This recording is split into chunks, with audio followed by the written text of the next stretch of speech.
I hate labels.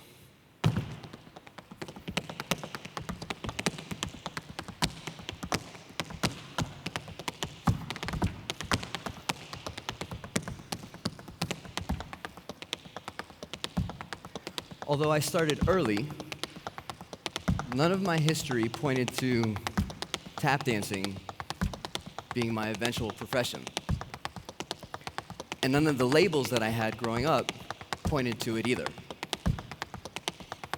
My parents are from Beirut, Lebanon, not a hotbed of tap dancing.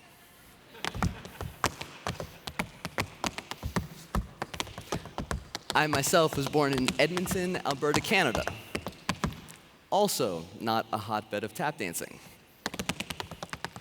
So there was no cultural predisposition. As a child, I thoroughly enjoyed play, but I strove more for perfection within the guidelines of the rules of any game.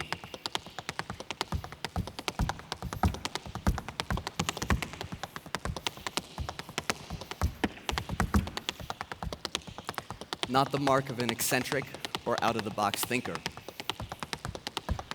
In school, I went to Science and Technology High School. I did research in ichthyology, and I eventually earned a degree in computer animation for film special effects, not the career track of a performing artist.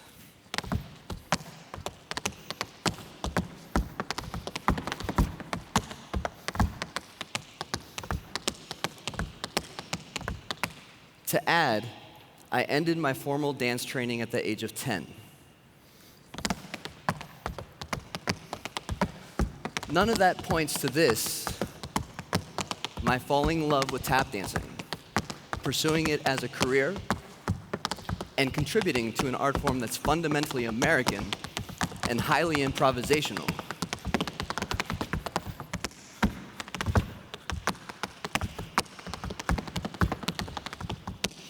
My looks weren't helping either, as I found myself falling in love with the kind of tap dancing primarily associated with African American performers. Think Sammy Davis Jr. or Gregory Hines.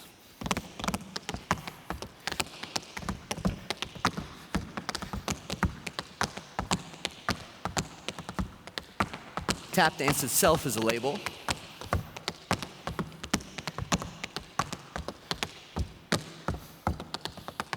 It's been out of the popular culture for many years.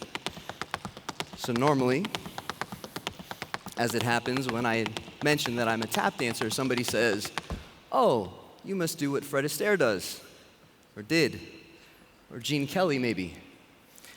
And that's not to say that there weren't any other tap dancers who had equally impressionable styles. But the word tap dancer invokes images of Fred and Gene.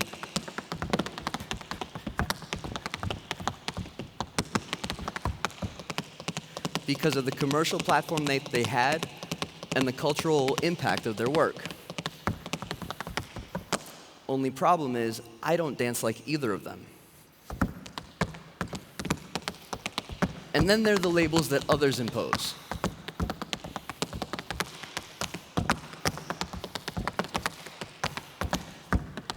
Take Stephanie from New York.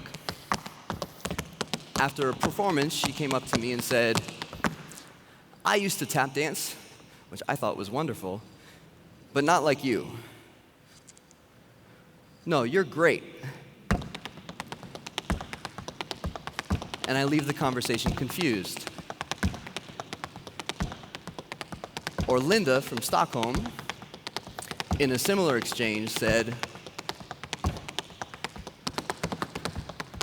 "I love to dance, but I'm not as good as you, so I just enjoy it."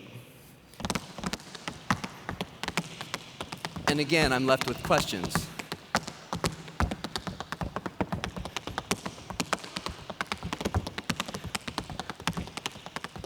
And then there's John from London, who said to me, "I'm an engineer, so I'm not creative, but I still enjoyed your performance." I wish I could share with Stephanie what my dancing looked like when I first began.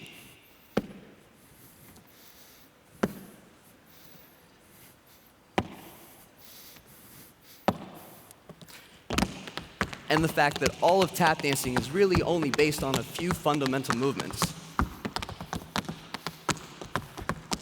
I wish I could share with Linda the joy I get from simply dancing, and how that joy has fueled my curiosity and my learning throughout my whole career.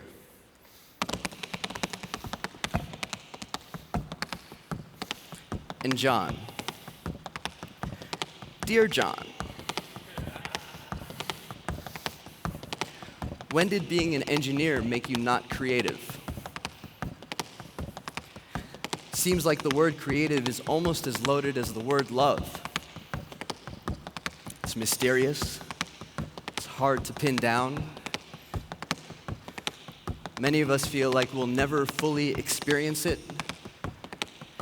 and if we do happen to stumble upon it in a moment, we doubt the experience.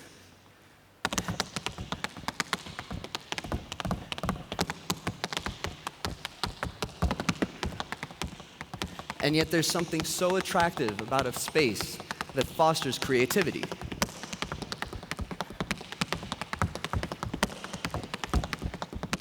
And so we continue to study it in our attempts to understand it. And yet there was John, who threw in the towel just on account of his work. Now, when I approach my work, there are a number of considerations that I'm confronted with every time for me to fully understand and engage with the work that I'm about to do.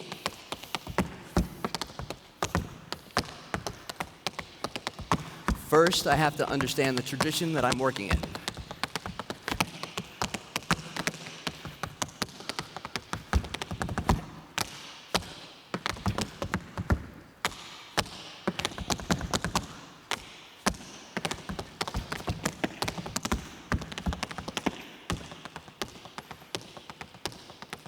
I try to understand the historical context of the work. I outline a keen purpose and goals that I hope to achieve.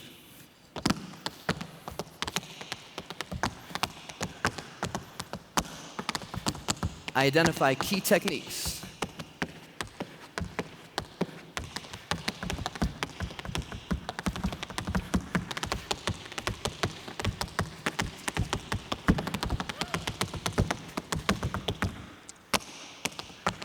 that will be used in the execution of the work, and have a mind for the accuracy of motion that's going to be needed in order to consider the work successfully executed.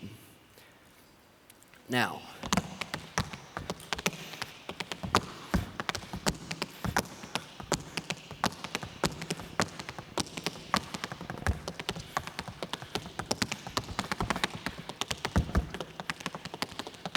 there are a few more.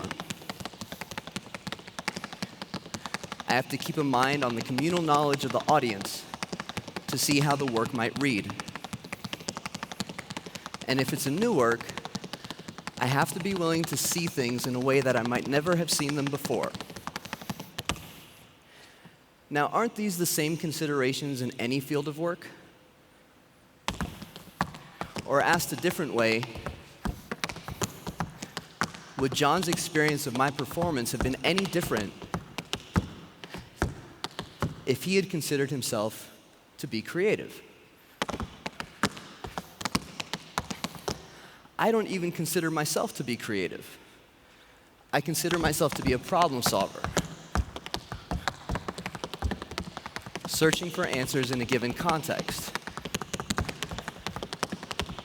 My questions have to deal with rhythmic and physical patterns,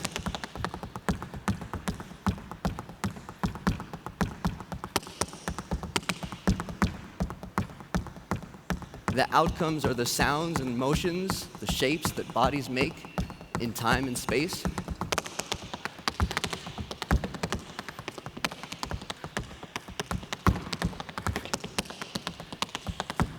And the context for me, is tap dancing, defined by the tradition of over 100 years.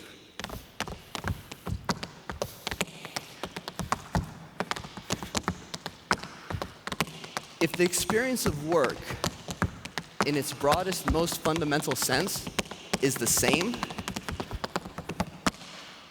why do we have a culture that promotes only particular personalities, creative types for the arts, analytic types for the sciences, in the pursuit of those careers?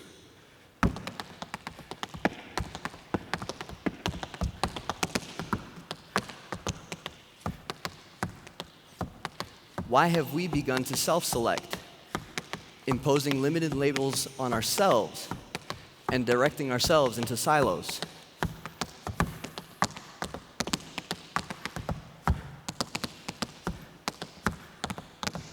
What if we began to see the creative side of the sciences, math, technology,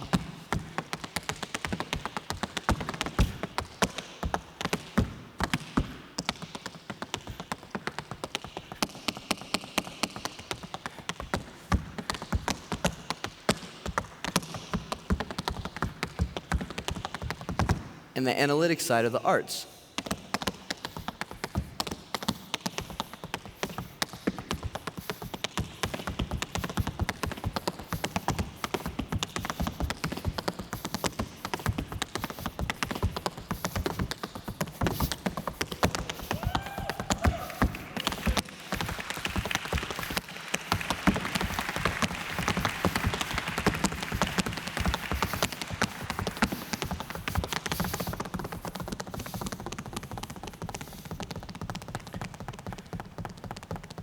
What if that new perception changed how we defined our labels?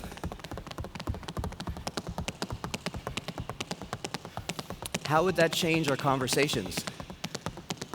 How would that change our experiences? What we allowed ourselves to engage in? Even what we believe to be our own potential?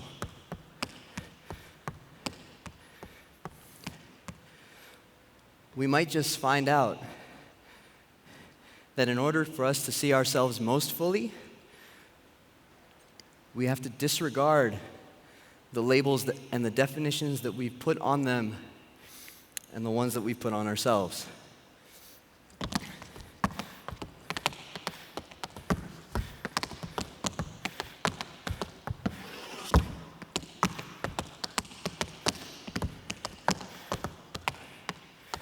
At the very least, John might not have felt the need to preface his compliment of my experience or my work with an excuse for being not creative.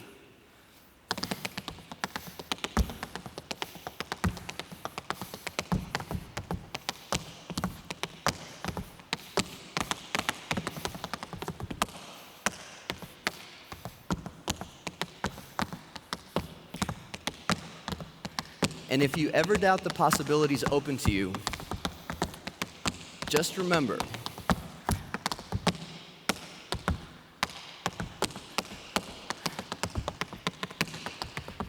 that you saw a Lebanese Canadian who studied ichthyology and has a degree in computer animation for film special effects that ended his formal dance training at the age of 10 tap dance for you, while giving an analytic talk on the power of labels. Thank you.